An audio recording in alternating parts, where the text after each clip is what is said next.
are sort of a hybrid of a family office, because Apeiron is indeed my own family office, but we're also an asset manager with outside money, so we're sort of a hybrid.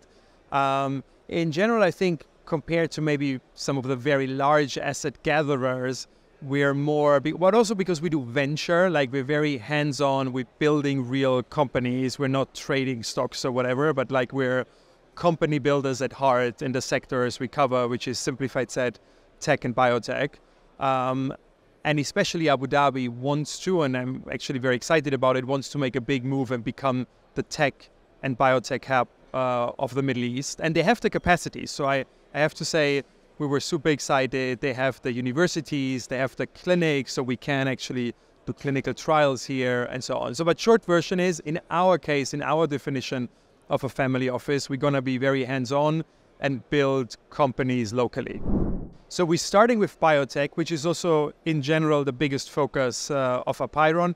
In biotech, we focus mainly on longevity, so how to make or help people live actually longer and healthier. And really longer means we're really working on extending human lifespan for decades in a very good state, because then sometimes people are like, oh my God, like I don't want to be like 90 and frail, but you're going to be 120 and very healthy. And this is going to happen the next 20 years, not tomorrow, but the next 20 years. We've built some of the leading companies globally in that new sector of longevity, and actually moving one, which is called moving Rejuveron to Abu Dhabi. And we will do onshore clinical trials, drug development, and all of that.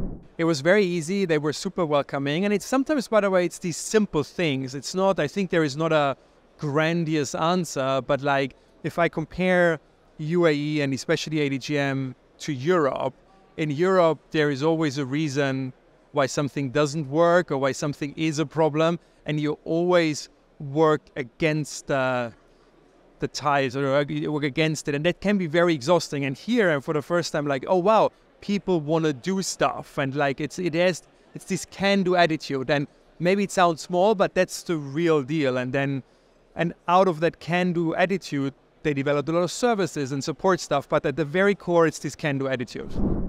So I'm not a big believer in what, unfortunately, most of the climate, if you want to call it climate action at the moment, is focused, is always on austerity. How can we fly less or do things less? And I think that's wrong. Yeah. So I think technology is the real answer. Technological innovation is the real answer to climate change, because you won't make billions of people fly less. Or if you really want to do something, but I'm not like, people should stop eating meat, because like that's one, like the whole farming is so, but people won't. But hey, we're investing a lot in producing real meat, but in labs, like sort of synthetic biology, yeah, and stuff like that. So, or one very other big thing, we're a big investor in new energy solutions, from fusion to new nuclear technologies. So that's the real answer for it, yeah, and not sort of austerity.